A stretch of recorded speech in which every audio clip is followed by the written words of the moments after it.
Let's talk about what is happening right now, because today's political news is not random. It is not disconnected. It is not just another noisy Monday in Washington. These stories are tied together by one larger truth. The people running this country keep insisting everything is under control, while normal Americans are the ones absorbing the cost, the chaos, and the consequences.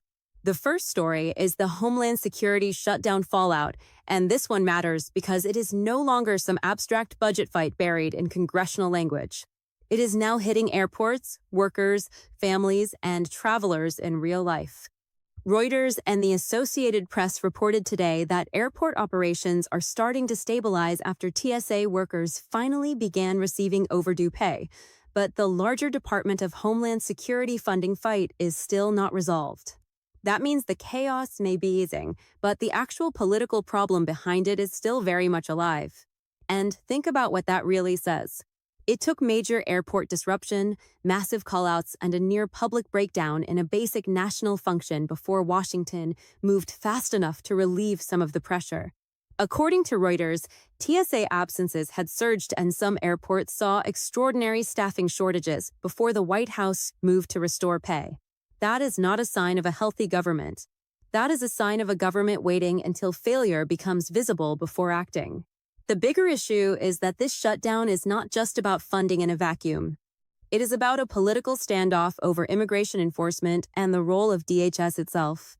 Congress is locked in a fight over how immigration policy should be funded and enforced, and once again, ordinary Americans are paying the price for elite dysfunction. You do not have to be left-wing or right-wing to see how absurd this is. If your government cannot even keep airport security functioning without brinkmanship, then something deeper is broken. The second major story is the citizenship voting bill, and this is one of those issues where the headline sounds simple until you actually look at what it would mean in practice.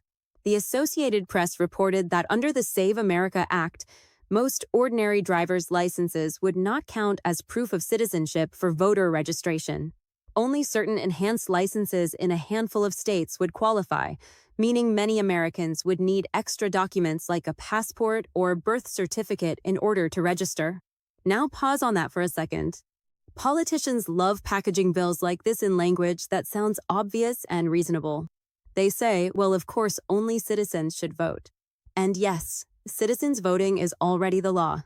The real question is whether the process being proposed creates barriers for lawful voters who may not have immediate access to the exact paperwork Washington suddenly wants to see. That is where this debate gets serious. Because once you move from slogan to implementation, you run into real life. You run into women whose legal names may not match old birth records. You run into working-class Americans who do not have passports. You run into people who have moved multiple times, lost documents, or do not have the time or money to navigate another bureaucratic maze just to exercise a right they thought they already had. That is why this bill is not just about election integrity messaging. It is also about access, burden, and whether the cure is more disruptive than the disease. And politically, this is exactly the kind of issue both parties know how to weaponize. Republicans can frame it as common sense election security.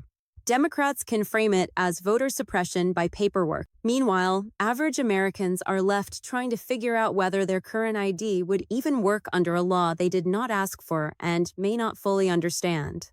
That confusion is not a side effect. In politics, confusion is often the point.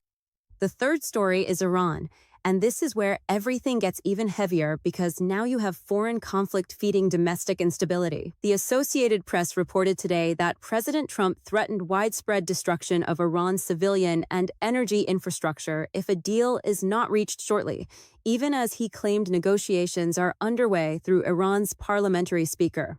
Tehran, meanwhile, denied direct talks and rejected U.S. demands as excessive. This matters for obvious reasons, but also for political ones. Foreign conflict has a way of changing the emotional temperature of an entire country. It changes what voters tolerate. It changes what the media prioritizes. It changes how leaders justify urgency, secrecy, power, and force.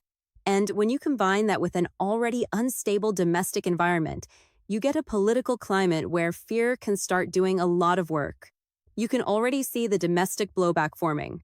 Reuters reported that the No Kings protests over the weekend brought demonstrations to thousands of cities across all 50 states, with opposition focused on Trump's immigration agenda, the war posture around Iran, and what protesters see as increasingly authoritarian behavior. That kind of turnout tells you this is no longer just about one policy disagreement. It is becoming a broader referendum on power itself. And when you zoom out, that is the bigger pattern connecting all of today's stories. You have a government dysfunction crisis at home. You have a voting rights and access fight heating up in Congress. You have an escalating conflict with Iran that could reshape the economy, public opinion, and executive power. And over all of it, you have a public that is increasingly angry, increasingly distrustful, and increasingly aware that the people making these decisions rarely bear the consequences personally. That is what I need people to understand. These are not isolated headlines. These are pressure points. The airport chaos tells you the governing system is fragile. The voting bill tells you trust in elections remains one of the most powerful political weapons in the country. The Iran crisis tells you foreign conflict can still be used, intentionally or not, to reorder domestic politics overnight. And this is why so many Americans feel like something is off even when they cannot always articulate it perfectly. They can feel the pressure. They can see that the stakes keep getting higher while the honesty keeps getting lower. They can see that every crisis becomes another opportunity for somebody in power to consolidate support, redirect outrage, or frame dissent as dangerous. I am not telling you to panic. I am telling you to pay attention. There is a difference. Panic makes people easier to control. Attention makes people harder to manipulate. And if this country is going to get through what is coming next, it is going to require citizens who are informed enough to see beyond the branding and the spin. Because in the end, that is what all of this comes down to.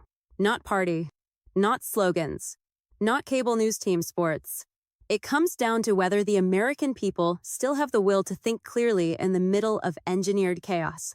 It comes down to whether we are going to keep accepting dysfunction as normal just because it has become familiar. And I do not think we should.